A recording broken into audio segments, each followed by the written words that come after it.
Alright, hey everybody, welcome to my channel. I've got a little do-it-yourself homeowner tip for you today. We're going to be taking a look at how you can basically waterproof your tub shower area if you've got a little gap in between your floor, your tile or your vinyl flooring or whatever, and the actual shower or tub base. Do you see this white little strip here? This is basically silicone sealant. So siliconized silicone caulking, and I prefer 100% silicones. I'll put a link in the description below for the stuff that I like to use, but I basically take that and I put a layer of it as basically much as possible wherever I'm going to have water entry or spilling from the shower or the tub. This is particularly important. I've got two kiddos who absolutely love to make a mess in the shower.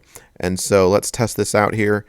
This is kind of what it looks like, and you can do this at home. Just take a little bit of water and kind of test to see where water is likely to run or move toward, right? So the concept of gravity. Where is that water going to flow if you do have water spillage? And the same concept for a shower, right? If you've got like a curtain that separates your shower and some water gets out. So you just kind of look at that and kind of see, okay, over a couple of minutes, where is it going to go? This happens to be going to my left here. You can see it actually starting to move as opposed to the right. So I'm going to obviously reinforce that area as much as possible. And I can even run that silicone sealant vertically all the way to the left there too along that baseboard if you want. It's kind of an aesthetic thing at that point. You don't obviously want it to look too bad. And that doesn't look very good, I must admit. But the concept still applies, and you can work that caulking to see kind of where you could run it that way right there to block that water entry if you want.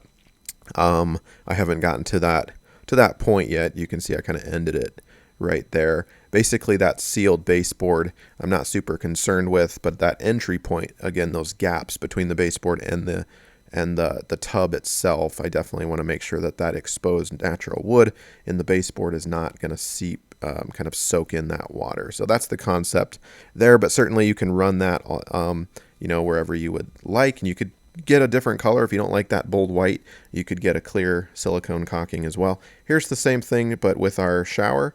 And you can see we do have a little bit of water mold stain, but that is pretty much protected. The baseboards are pretty much protected there. And certainly that water cannot get in between the floorboard, most importantly. So that is the tip, and that will need to be changed out every few years, depending on the quality of the caulking, right? It might start to degrade a little bit and flake or bubble up, and you might need to reapply. And maybe get rid of it and then reapply. So that's the tip. Hopefully this has been helpful. Thanks.